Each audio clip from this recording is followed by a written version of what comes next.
So yeah, I'm Melissa Leggett. I am currently managing director of my business, NeuroInclusion UK, which is giving training to businesses on how they can make their practices more inclusive. So whether that's in construction, whether that's, it doesn't matter what business it is, looking at how we can do that.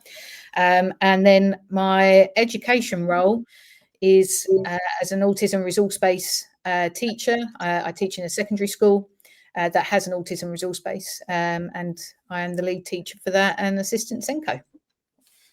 Very interesting roles to have in a school, and it's very exciting as well with how you can shape those provisions, which we'll get on to more. And especially from a background where I come very much from an inclusion background, and that's where I'd love to be in the future is within a pastoral role, whether it be head of inclusion, for example, and really shaping that, because I worked under a fantastic head of inclusion and seen some great practice. So once I saw your background and your role, I was like, I can't wait to talk about that even further as we get on. But as being a teacher, what got you into teaching in the first place? Well, seeing as I came from a sales background, it was quite a bit of a change. But for me, I ended up, it wasn't intentional. I ended up taking my sister for some driving lessons, and noticed that when I was trying to explain, how much pressure to put on, she kept, at the very beginning, like we all do, you're a bit heavy on the foot, aren't you, when you're first trying to do it? And I was saying, if you just imagine that you've got a pound coin, and you imagine another pound coin that you add into it, and that's how much pressure you put into it. And it got me thinking, I quite enjoyed that, and it all just started from there, really. And that's the great thing, because obviously sales will have taught you an array of skills where you've been able to engage with customers, look at how you make that sale, etc. But also where you're now running a business, you've now sort of come full circle in taking that experience, going into education, now setting up a business and utilizing those skills with harness of what you're doing from the teaching background. So, that first start off in your career working in sales has been a long-term benefit without sort of planning that benefit into your career. Yes, absolutely. And one of the things that, I identify myself as autistic, and, having regular practice engaging in social interactions where it can be unpredictable how the conversation is going to go, and kind of working out, okay, this works as this is what the person's wanting from this kind of conversation, and just being able to really just really wanting to make sure you understand what that person is wanting, and very clear communication is needed throughout the exchange. So it's a skill, it's a transferable skill that's I've used for every job that I've ever had since. And it's the amount of empathy that also when you're then going into a shop at a later point, the amount of stress that person is going through, you are the first person that someone comes into contact, whether they're having a good day or a bad day, and having empathy for the person that's in front of you goes both ways. I think that's an important point as well. For me, how you start off your day, and certainly how you can also start off someone else's, even when you're in school. We have, whether it be, say, minimum of 500 learners up to, 1,000 plus learners, from the experiences where I've had in schools I've been in, when you have so many different people entering the door, just by starting off morning and just with a smile, even if they don't engage with you back, or they just, flurry off because they're young people and, they're not always as engaging first thing in the morning, right?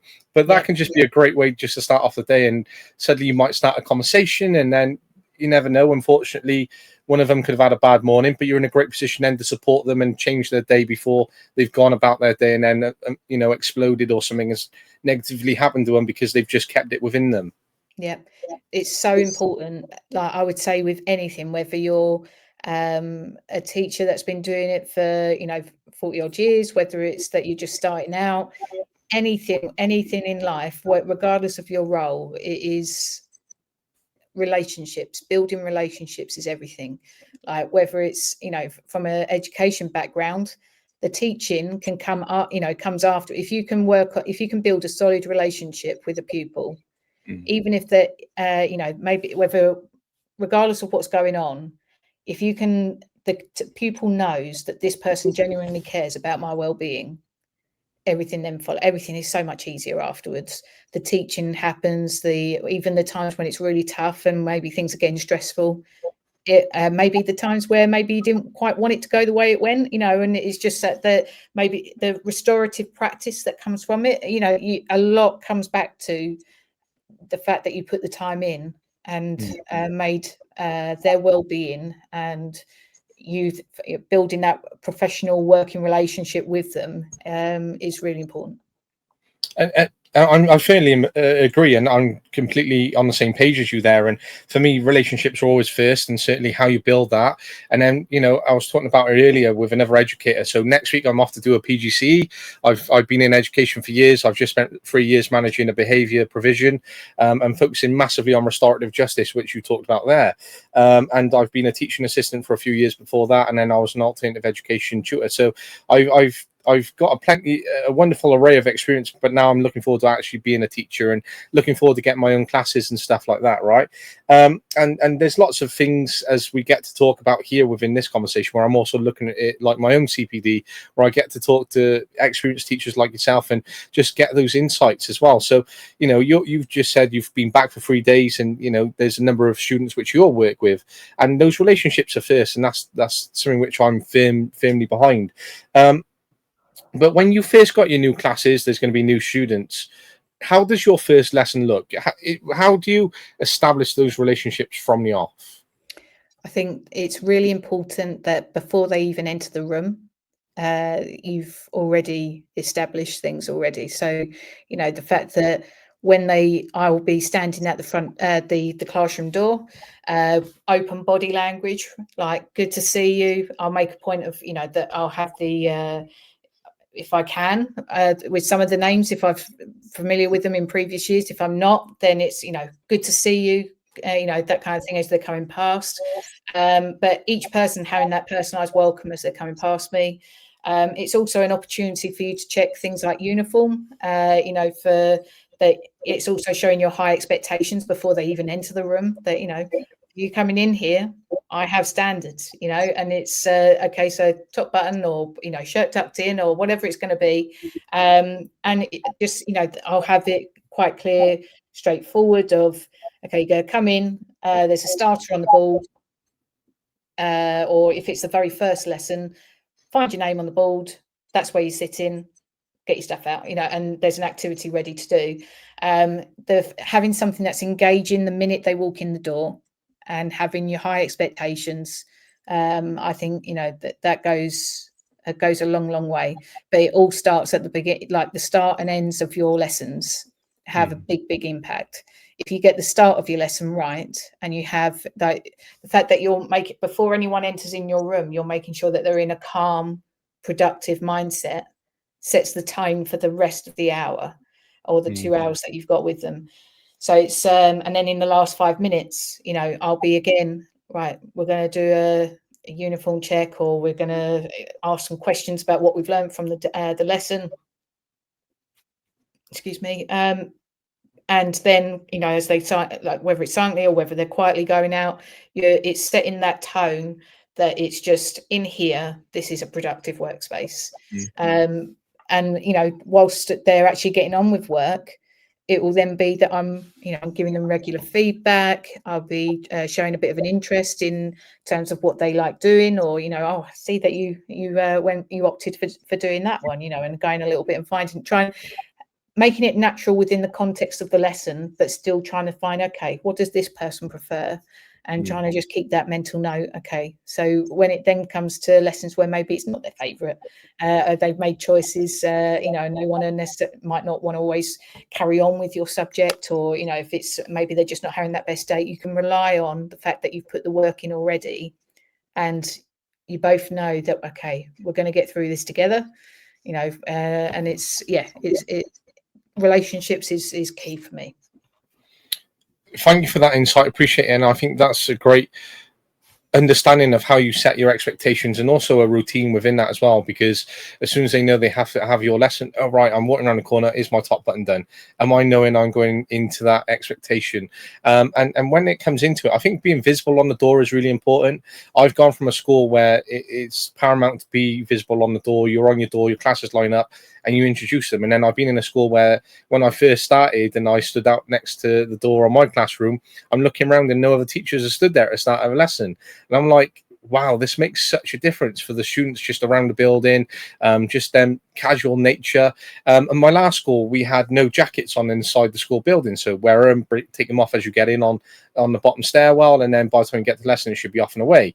Whereas in my last school, then, you know, jackets were on, kids were walking around with them. And that's one of the first things I challenged. And some of the other staff started to look at me. I was like, this is just a bit normal for me. Like, I've come from a school where we stand on the door, jackets are off around the corridor, kids are looking presentable, and that's just part of our routine about what we expect. And even if it's little things, it's about being prepared and being punctual for your lesson and being ready for that as soon as you arrive as well, and then being welcomed in to that learning environment. Yeah, and I'd also say that consistency is key. You know, whatever your leadership team is wanting as their the way, you know, whether it's embedding the ethos, the expectations among the staff, it truly works when everyone is committed to that same message. So yeah, no, I get your point. And again, the same consistent message is key as well, and consistency in itself away from messaging is really important, but that support from the senior leadership as well. And in your role, you'll see that as well in terms of teacher in charge of you know, the provision which you have, and your role as assistant ALNCO, because you'll have those influences on teachers, and again, very experienced teachers, and making sure IDPs are met. And I know it might be a little bit different in England, where you don't have IDPs and it's looked at in a different way from Wales, right?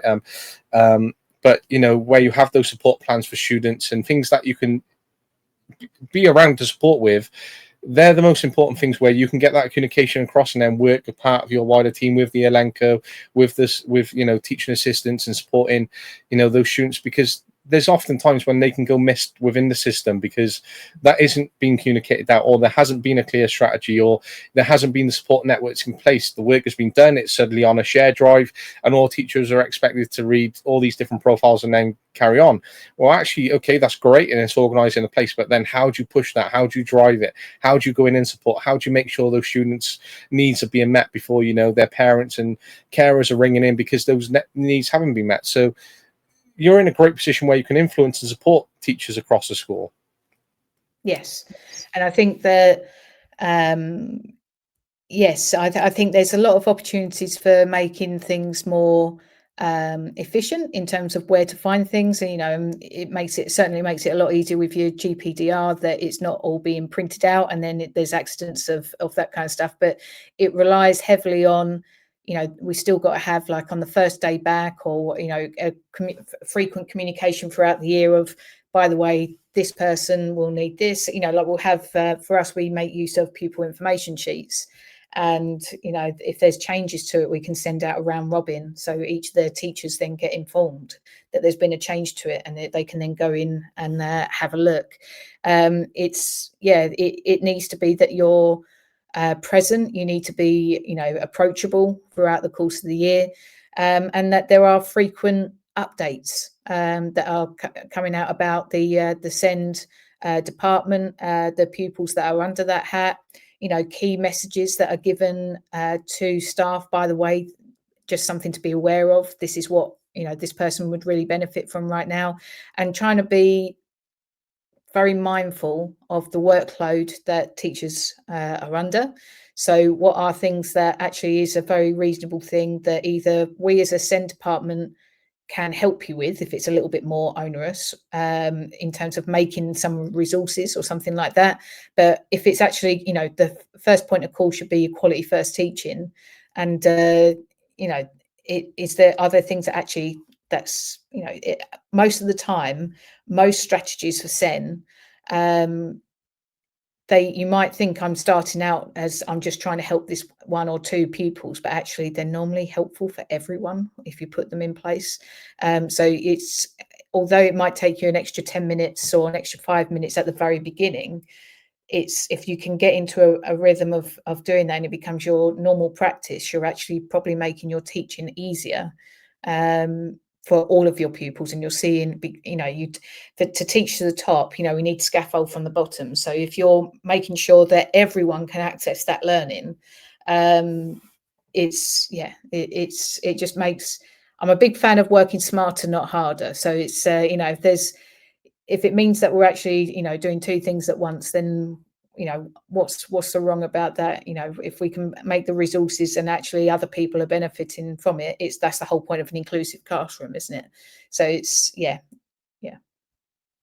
I completely, and I'm completely on the same page with you again. And I really like what you say about scaffolding from the bottom and having that support where you can go in and give that to staff and really be there. Because again, what you say there about a quality first teaching, which I think is important, it's how you support those teachers to do that. So what is equality? How does that look? And that successful practice.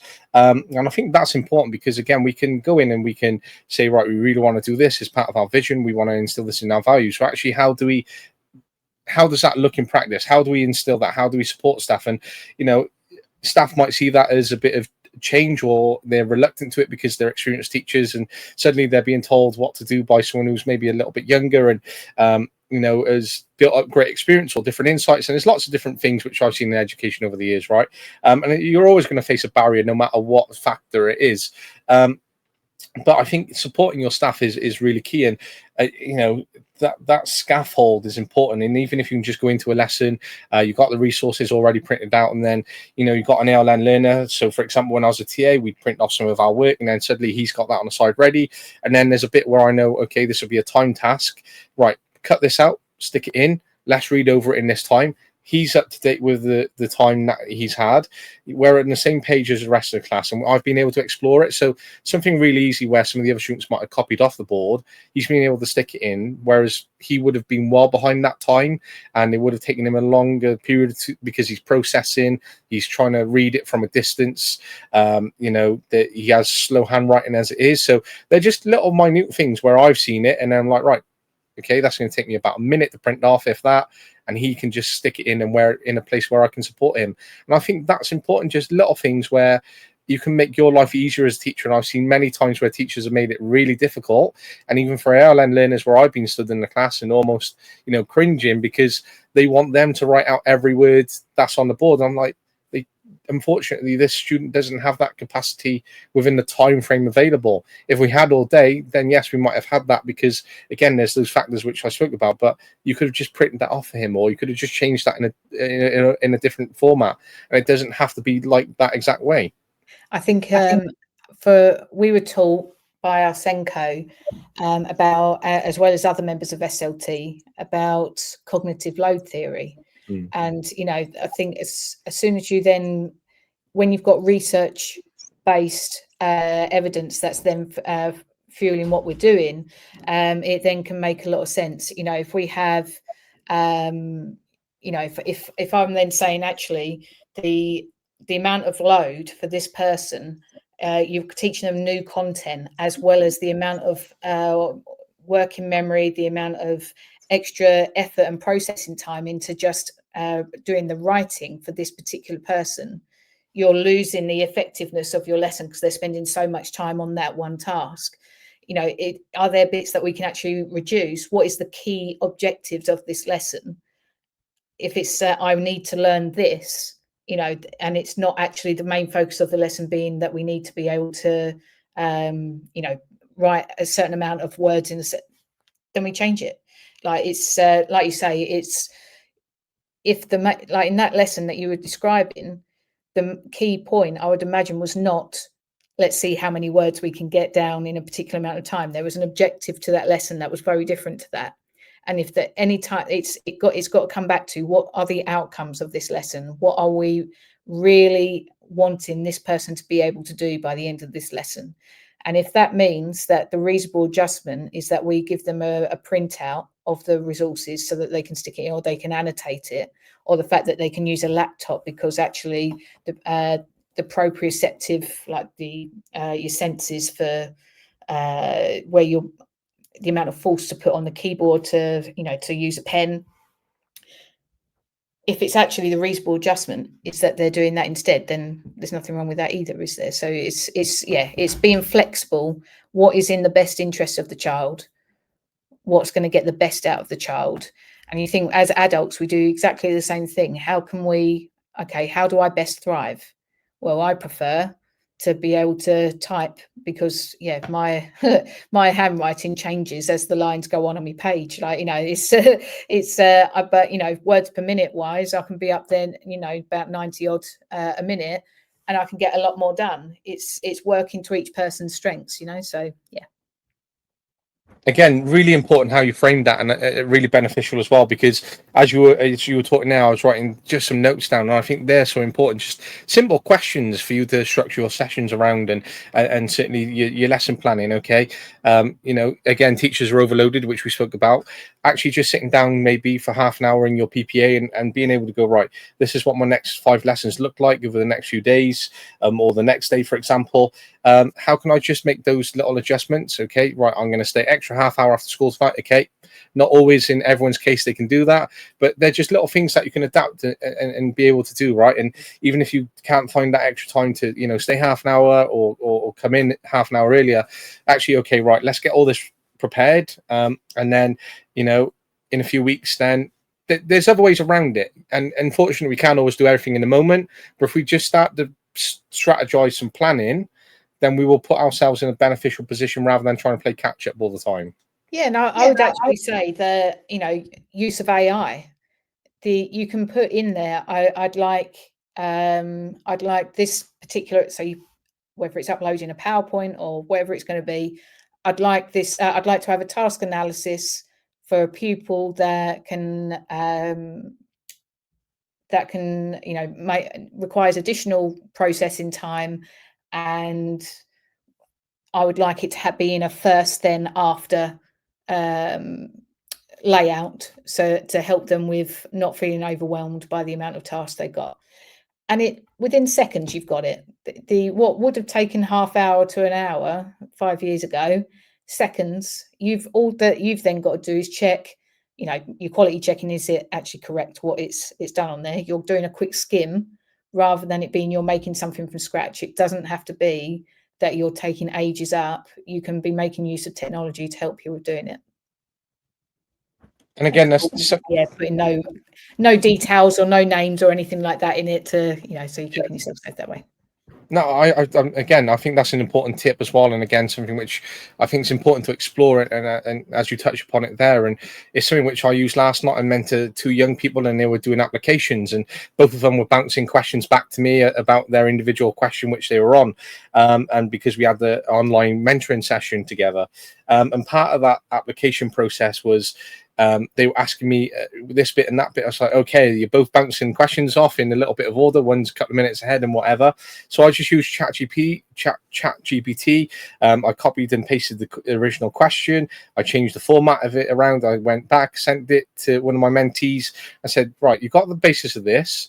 Now take some of it out, and the bits that you're not happy with, just change it in the format that you would like. But this is the general structure of it. And within minutes, then I was able to manage my load in both of them that I was coaching in that session, and I was able to get both applications done in the time frame which we needed to get them done, and they were both supported rather than me trying to play catch up, because in that moment I could have spent, you know, 5-6 minutes typing out one question, then 5 or 6 minutes there. Suddenly that 12 minutes into an hour-long session has been cut up by one question, and you know, there'd be 8 or 9 questions, and then I'm out of time. Whereas I've caught myself up, I've got in a good position, and we're being able to reflect on, okay, that's the process.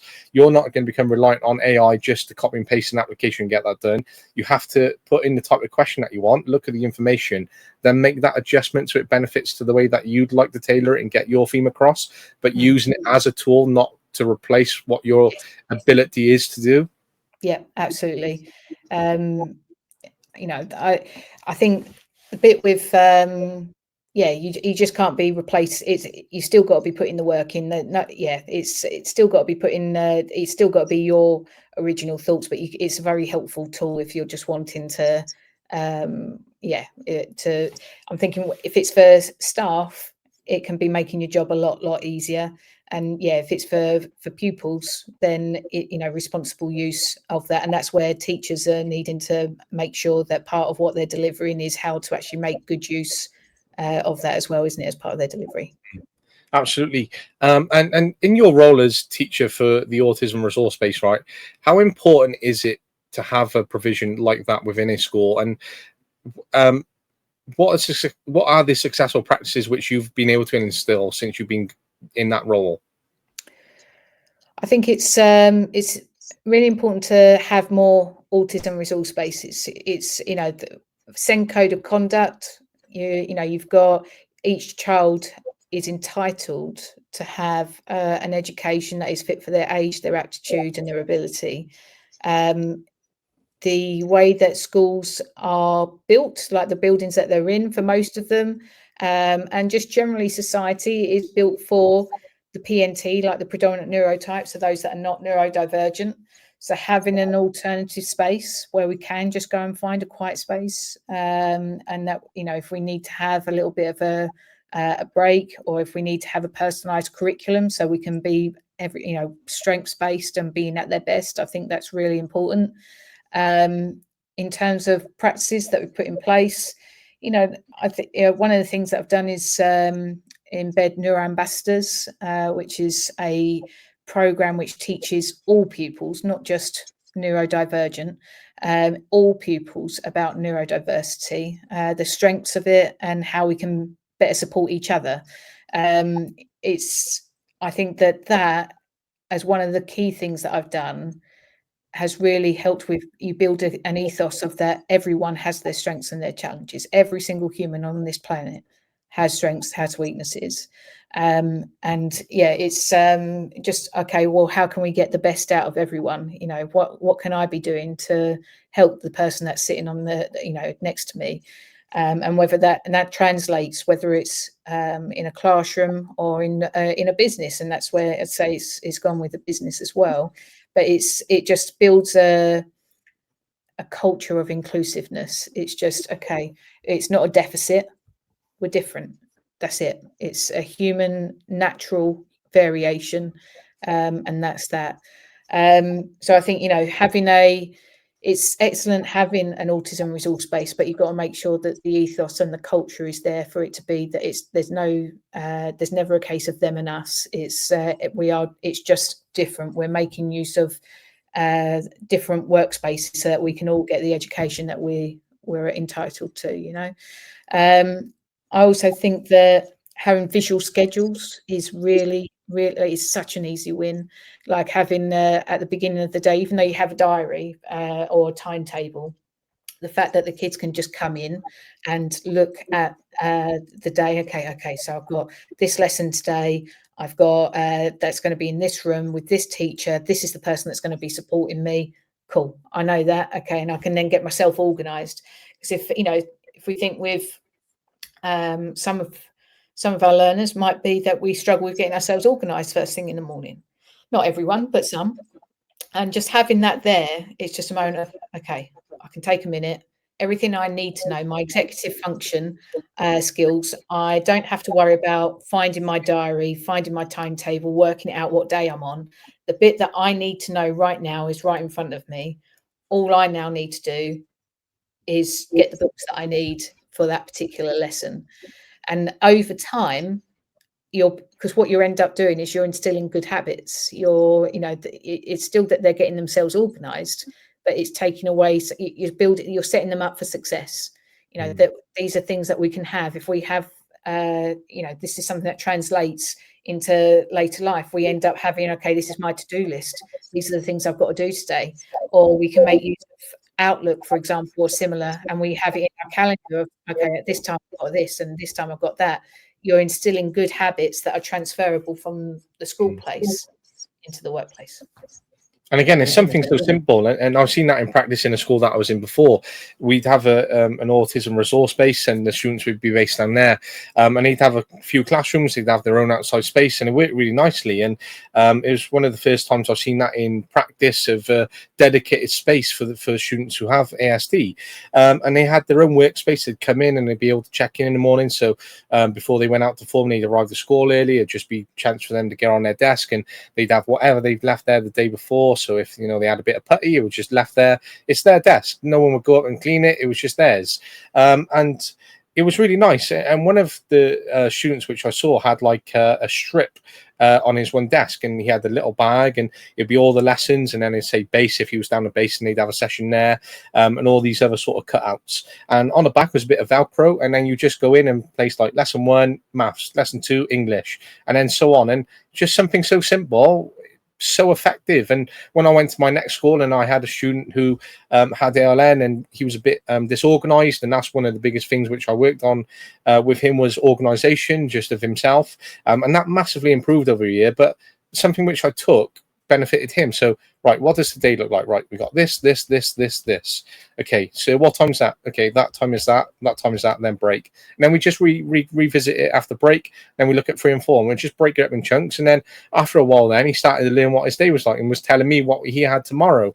And that was great, because that bit of consistency, that bit of support went from me sort of directing and supporting into then him directing me, because he's been able to learn from that process together. Yeah, and it's just a case of that sometimes, we need a little bit longer, or a few more repetitions of doing something, or just being shown in a slightly different way, and then we've got it. It's it's, I think sometimes it's helpful when you've got that, you've got the facilities there that you can, we can take that extra bit of time and be able to do that. I'm saying this as I don't work in a specialist setting, but it's at the same time, it's having that autism resource base there. It's an opportunity where we can say, right, let's just take a minute. We can take 5, and let's just work this out together. And it might be that we have designated like a personalized timetable. It might be that we don't have, or we have a slot together that, okay, for during this hour we're working together, rather than you going to another subject that's part of the mainstream timetable. But it's either way, we can be focusing on those skills. So, okay, this person really finds organization pretty tricky. Let's focus on building some skills around that, but then other times, they're still going to the rest of their mainstream lessons. They're still attending good 80% of those, for example. But in those times that we're in here, let's focus on the bits that you find a little bit tricky. And it's just giving that extra opportunity to, okay, if we find these bits tricky, what can we be doing? What ways can we explore it to feel a little bit more confident with it? And I think that's it. Just looking at that support, taking that 5 minutes, and then looking at another way which you can approach it. And I think just slowing down sometimes, because again, we can find ourselves 100 mile an hour, and especially so much is going on in school day. And even if we're in our classroom at break, we're not on duty, just then take that 5 minutes to breathe, and then just think about, right, okay, what's next then? And some of your lessons might not have gone as planned in the morning, and you may feel a little bit negative off them, but I think just trying to adjust that mindset and looking at, right, what does 3 and 4 look like, and then get to lunch and then go, right, we've got 5th, and then that day is sort of captured as it is. Tomorrow's a new day, and we look at that as it is, but what were the faults this morning, or what areas did I not feel happy with, right? And they're just little things, and I just think mindset comes into that, and I think that's really important as well. But when it comes down to that, and supporting the wider staff, supporting staff in general, and from your own role and your own experience, and now sort of leading an organization and people within that, from how you influence them, what does good leadership look like, and how do you generate that? I'm going based on examples that people have shown me. It feels it feels odd to think of myself as a leader still, but I think of the line managers that I've had in the setting that I am now. Like they have been incredible. Like fair, calm in a crisis, or a perceived crisis, and just they, it comes back to relationships that I was talking about. Just yeah, they that they're looking out for you, and again, it comes back to I keep saying relationships, but when you know that you've put the person, there's that genuine trust between the two of you, that you're both looking out for each other, and how can we be better at what we do. I think there's being a role model, or being a leader by example. You having your high expectations, you keep yourself to account with that, and when you mess up, because everyone's human, we all mess up, own it. It's being, hold yourself accountable to that. Yeah, I made a mistake today. And I think sometimes just saying aloud and making it so it's very human, that actually, yeah, I made a mistake, that one's on me. It's it just, yeah, it's people being able to see that you're human, but at the same time you're always trying to do the right thing. So if it's, with the line managers that I've had, what's in the best interest of the child, that is the first thing that guides everything. What is in their best interest, what can we do to make things right, and what is the right thing to do. And it's that, yeah, very much has been instilled upon me, and try and use that when I'm moving forward. So yeah, it's just, yeah, sorry, I'm mumbling now, but yeah, yeah. No, I think that's a great insight in terms of leadership and what comes first within that. And again, it's those relationships, because again, a conversation that I had earlier today was that there are different types of people within a school. There'll be those who want to be experts in teaching and support the students and put them first, and then there are those who are ego driven and just want to get straight to the top and then manage other people, right?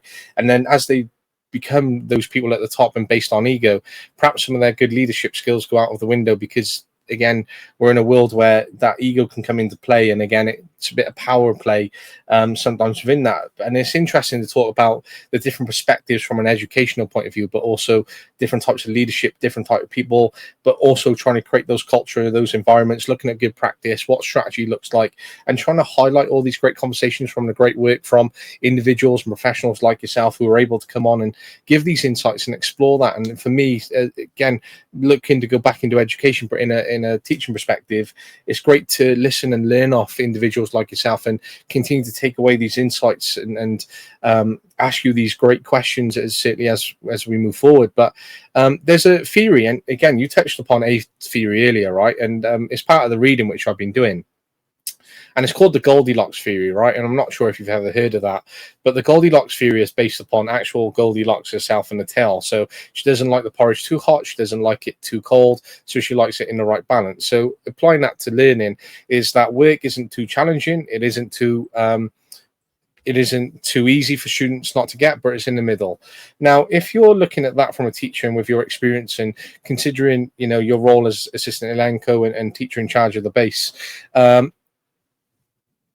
what is your thoughts on that theory? Do you think every pupil should have, balanced out work where they're all sort of in the middle and it's not too challenging, but not too easy? Or is there ways where you look at your classes, for example, and I know you touched upon it a little bit earlier, where you have a set amount of students within the class where, okay, right, these 5 or 6 are going to focus on this, is a little bit more challenging.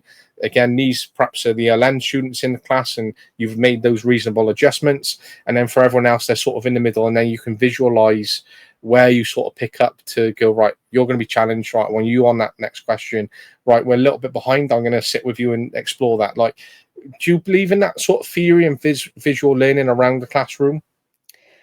There's been times in my career where I've done it like that.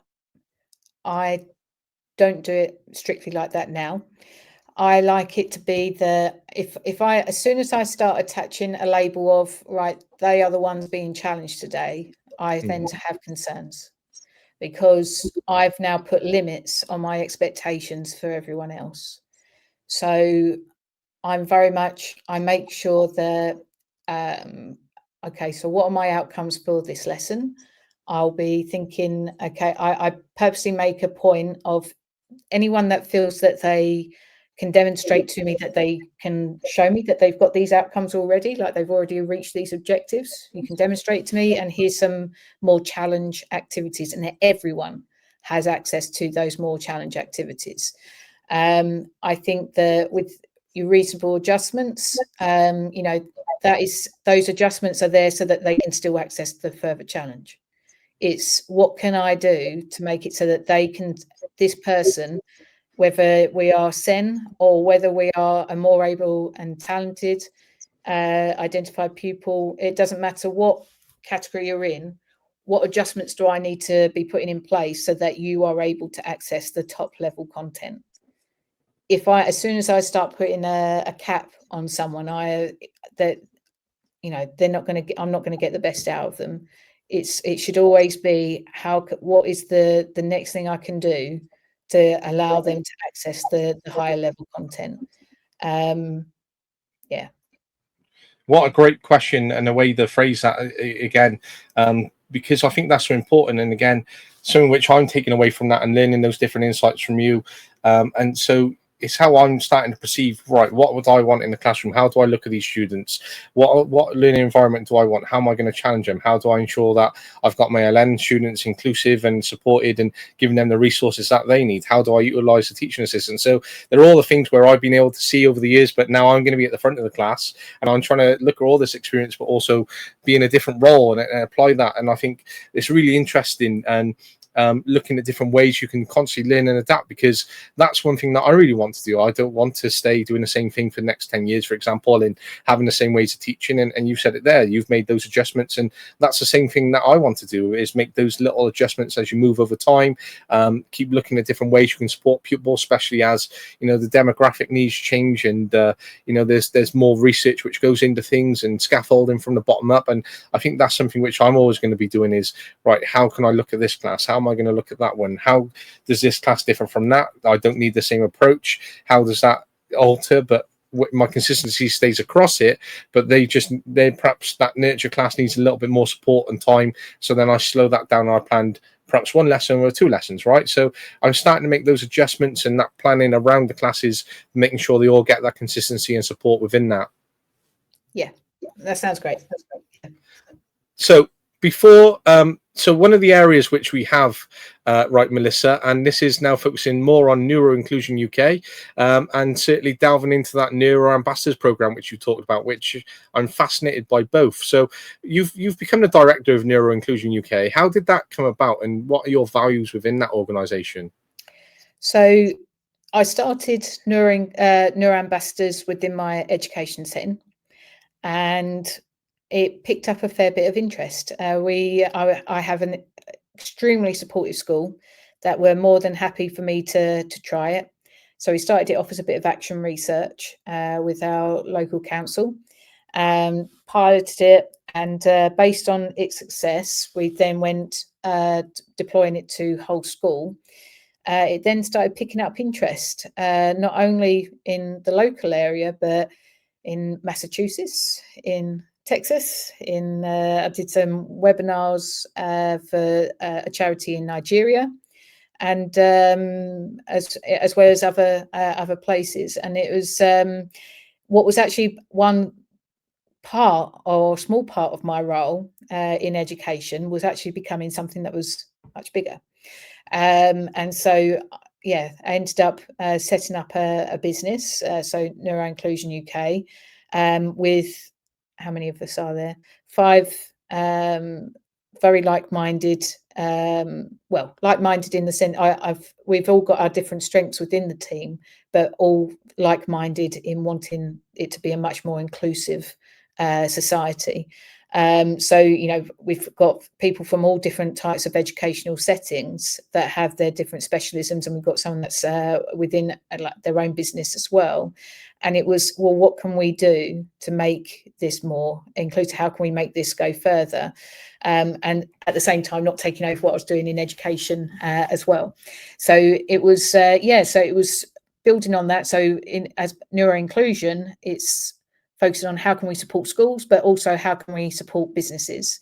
So my intent, if I get my way, I'm like a dog with a bone. I've been told I should say I'm tenacious, but I keep going back to dog and bone.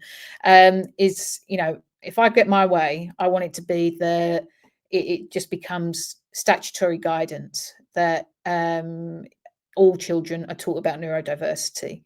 And that, you know, we teach each of the other protected characteristics within the curriculum. Why not one of the, you know, why not this? And you know, the children of today will be the leaders in our businesses tomorrow. And if they know, then, you know, we'll get to a point where my business won't actually need to support business anymore, because they will know how to support each other because they've had it in schools. But in the meantime, whilst that bit's happening, well, let's make sure that people that are neurodivergent, they are getting the support that they need in businesses now. And it's such easy wins. Like, they are things that it's often thought that it'll be expensive or a lot of work, and actually it's not. Like, it's really not. And it's just slight little tweaks, again, working smarter, not harder, and we can then be making it so much more inclusive for everyone else. So yeah, the business then took off from that, and it's now we've got neuro ambassadors both in businesses as well as in schools. That piece of work is awesome, especially starting that from a program into now an organization, to making those influences, to being all over the world and sharing that program, which is incredible. From just that spark of idea to something that you wanted to introduce, to being supportive in doing that. And again, that great quote about children of today, leaders of tomorrow, and how that work can impact them and really set them up, because that's something which I'm a firm believer in is, well, actually, if we keep influencing everyone, then surely they should pick up all these skills and tips and become educated, and then there's no more secrets of the trade and things like this over time, right? But it's great what you talk about there, and the continuous amount of support, having those values, taking that forward, and talking about how that cost there, I think, is really important, because one of the first guests which I had on the podcast was a girl named Lily, and she's become the founder of Neurodiversity in Sport, and it's actually great because naturally we've come into a great conversation where that wasn't planned to have this strategically, right? And it sort of undermines the name of the podcast, right? But it's great because she was talking about that herself, and what she was saying was, part of my work is working with lots of schools and stuff, but within that they think there's a high cost associated with trying to instill, whether it be programs, whether it be support mechanisms, and she's like, there's quite a cost effective or no cost at all way around this. This comes down to culture training. This comes down to, you know, making those adjustments in terms of, you know, very easy building adjustments, you know, very easy maneuver adjustments. There's lots of different ways you could just tweak it. It doesn't have to be the world. And whether that be communications, whether that's be how you get that out, whether it's the type of communication which you deliver, there's lots of factors within that, but there isn't that huge cost associated which people believe there is. Yeah, and it's trying to just get away from that. It's so there's so many easy wins. It's unreal. Like the fact that, okay, when it for prime example, one of the things that I can find difficult is change of routine. So, okay, or the unexpected, like if one of the things that I asked before coming on here is, you know, I need a little bit more processing time, and so that, you know, with things that are going to come up during the discussions, if you have meetings at work, give the agenda out before you actually go there, so it's people aren't wondering what it is. Like having you know, if you're going to say to someone, oh, I need to talk to you later, the tone that comes with that, oh, am I going to lose my job? Have I done something wrong? You know, but if you have the understanding of why the brain is thinking that way, or how it's led to that way, the awareness, the understanding, the equity of why our brain thinks that way, it can be really helpful.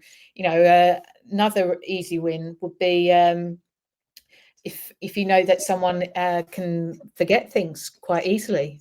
What would you do? Minutes after a meeting, sent out, follow up. You probably, you know, there's things that people already do, which are actually being inclusive from a neurodiversity point of view, and people don't realize that they are. And there's also little things that are just slight tweaks. Like for me, I can find bright lights and loud sounds overwhelming and crowded places. So if there's a fire drill that's planned, let people know. Like it's not it doesn't have to be a really big thing, but just something like that, you know. So it's the fact that you have you know, the fact you can get really discreet ear defenders. So not people often think that they're going to be these really chunky things, but you can actually just get ones that are in ear and you wouldn't even notice them. It just takes the edge off. So I'm not experiencing that bit of overwhelm throughout the course of the day. You know, having the fact that it's okay for someone to go and use an alternative workspace, or they're working from home, or you know, if they prefer it to be a bit of a quiet setting rather than it being in the big hustle and bustle. Or if you've got someone that gets distracted easily and you've then got they're right next to where everyone goes to go and get their coffee, or they're going to go and get the printing, they're always going to be off. You know, if that's the thing that is, you know, the bit that they find challenging, is working to the person's strengths. You need to know the people that are working with you, and having this universal offer of support. If everyone knows that actually you don't have to disclose, you know, most people choose not to disclose that they are neurodivergent for fear of stigma or anything else, or disadvantages. And we need to get to a place where people feel that they can. But in the meantime, universal offer, what are you going to say that any employee has access to? And it's just part of what you guys do. You know, the fact that, you know, you've got access to, okay, quite often I'll work with construction firms, and, you know, there's all different types of hard hats, visors, you know, the glasses, whatnot. Just say that these are the different ones that are on offer. You know, you don't have to, I'm not saying that someone's going to be traveling around with a van and they're going to have a full stock of them everywhere that they go, but just, okay, what, you know, these are the ones that are on offer as part of the induction. What one do you want? Okay, I'll get that sorted. Okay, and that's done. It's just, you're being mindful of people's sensory differences, and it's something that is, if you're going to stock them anyway, because you've got to have different types, why not tell someone that there's, you know, it's just little things like that, that what can everyone know about, what can everyone have access to, so that people don't have to disclose. And they're often very, it's almost creating a catalog which is supportive before you started, and it just makes everyone's life so much easier. So, you know, even if they've got a start date, they've come in, and again, same with students, where you might have that need, you might do a bit of transition with year 6 in, say, July. You've got this little catalog of things that you've got available in the school, and then they can make that pick, and then you get that sorted, you know, whether that be over summer or just at the start of term, and then they've got that available to go from there. And then obviously anything else specialist which comes with the needs of each student, then obviously that is as needed. But I think that's a real important thing which I'm going to take away from that, and certainly look at my work within the school is, what is that little catalog, and can create something like that. So again, those little ideas where we talked about this, the build of the growth of your business and building that, comes from just great discussions and you saying something, and now an idea is generated in the back of that from your experience. So I appreciate that, Melissa. And with your work there and that continued impact, do you track that impact? How do you know if you've made an impact to an organization? That's a good question. I think in terms of, well, what have I done? One particular business that I've worked with, I worked with them about a year ago, did some training with them, and I've kept in regular contact with them. They've then been showing me, you know, the different spaces they've put about the place, so that they've now got a quiet space. They've got different eating areas. Ones that's, if you want it to be a bit quieter, if you want it to be, you know, that you're happy being in with the smells or different sounds that go on in a kitchen. The fact that they've put in a gym space, so that you're then able to focus on your senses, you know, and, you know, vestibular, or, you know, the different things going on like that. And the fact that they're then wanting, you know, I've been going back and then giving training to the rest of their staff. It's over time. It's that, again, you know, I keep coming back to it, it's relationships. Yeah, having that regular feedback, you know, regular conversations with, and just seeing how are things doing. And it's taking, you know, there's one of the bits of feedback that I was getting at the very beginning was, okay, well, if this might work in an office space, but how can we make this work on a on-site construction site, for example? And it was taking that feedback and, okay, if this is a barrier, how do we get around it? And that's just part of my job in education is, okay, there's a barrier. How do we get around it? It's that problem solving kind of thing coming into play. And okay, well, what is the barrier? Or there's so many different contractors on site. We need something that can make it, what's going to be a consistent. I'll come back to that again. Things need to be consistent. What things can we all agree on? Everyone can do, no matter what contractor you are, the size or whatever. You can put this together. So one of the things that I'm doing at the moment is putting together a roundtable, and so it's getting contractors, anyone in construction, and it's right. Let's put together a set of standards that no matter what size of organisation you are, you can do this as the bare minimum, and show that you're being mindful with your inclusiveness for neurodivergent employees. By all means, you can then say more challenge, or even better if you can put these extra things in. But as your bare minimum, what should we be able to see on any construction site? And that's where, it's from that point of view. If you're then able to get to a scope where you're then working with multiple, whether it's businesses, whether it's schemes, whether it's different stakeholders within construction, they each then have their own contacts that they can then instill that into. And it's the fact that I did some there's a work with another construction firm, and they've now got a quiet room that they now have on each of their sites. And that is their, one of the things that they now do is that they will have that moving forward. And that was based on some of the training that we've done. So it's I suppose I'm still looking at how I measure from that point of view, but at the same time, it comes back to regular conversations, building those relationships.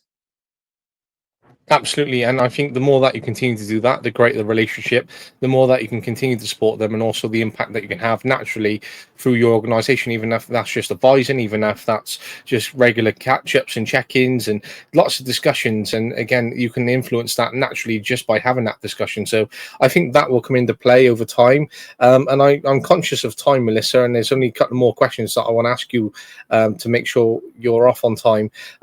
Do you have a strategy of how you want to grow NeuroInclusion UK, and what does this look like, and how are you going to combine that with home life and full-time teaching? I think it's my strategy. I'm thinking that I touched on it before. I want there to be that we're dealing with this neurodivergent employment gap. My strategy is, what can we do so that the people that are in schools now, how can they access the workplace and it not be a burden, or it's not a worry, it's not something that's causing any concern to that person, because it isn't a burden, it isn't a problem, it isn't a deficit. It's how can we support each other, and it's trying to change that societal stigma. We've come a long way, and it's what can we do to further improve that? So the strategy, or what I'm intending to have, is, as I say, neuro ambassadors in every school, and as I say, dog and bone every school. I will keep going, every school. But yeah, it's you've got to chip away one by one, and as I say, getting in front of as many businesses that will have me, and trying to instill neuro ambassadors in there. It's got to be that it's whether that's going to be through the round table, whether that's going to be delivering at conferences. It's my LinkedIn following that goes on there. It's different means of communication, but yeah, it's trying to grow that awareness, and that's my main strategy. And one of the great things is, and as you were talking there, the more that I hopefully move up in education and keep this contact with you, is that part of that program is something which I'd be able to set up or work with you to set that up. So that is something which is really beneficial. I know that would be a few years away yet, but still a contact and relationship from the value of your company and business, and certainly having this podcast and looking at that further impact, and hopefully being able to still sync that up in a couple of years and go from there. But the final question, Melissa, where do you see yourself in 3 to 5 years? Do you know, I've been asked this multiple times over the years, and I've never been great at this answering this question. I still see that I'll be. I know this isn't the kind of textbook answer that you would give to this question. I still see myself doing something similar to what I am now in terms of being in a secondary school, in the same setting. I'm very, very happy in the setting that I am, and I still see myself being a director of NeuroInclusion. I see it being that we are, from a NeuroInclusion point of view, our brand has got to the point where we are the go-to. That's where I see it being, that we are the person, we are the team that will be leading the way in neurodiversity, and just being a trusted ally in that. So I see it being that I have more brand presence, and yeah, my dog and bone tactics are still going. Well, I wish you the best of luck in the future, and I hope that your perseverance pays off, because again, consistency and perseverance will pay off, right? So one thing that I've learned is persistence, insistence, and consistence, and I think by combining all three of those things, they'll certainly pay off over time. But Melissa, it's been wonderful to explore. I know majority of it has been education, right? But these strategies in education and supporting neurodiverse and ALN individuals has been so important. Exploring your background and really taking away the key questions which I've wrote down, and whether it comes to scaffolding, cognitive load theory, research-based and support, reasonable adjustments, looking at the culture, good leadership, supporting teacher loads, taking time to reflect, what can I do better, and things like that, right? The quote of children of today, leaders of tomorrow, and the awareness, equity, preparation, adjustment, communication, sensory differences, how the neurodiverse gap in the UK and how you want to work with them, the impact across the world which you've had so far, plans for the future of your business. We have covered so much within this, right? And I really appreciate your time, and again making this adjustment, and especially 5:30 at night and getting home a little bit later. So much appreciated. No worries at all. Thank you very much for having me. It's been a pleasure. Likewise, I really appreciate it. Thank you. No worries.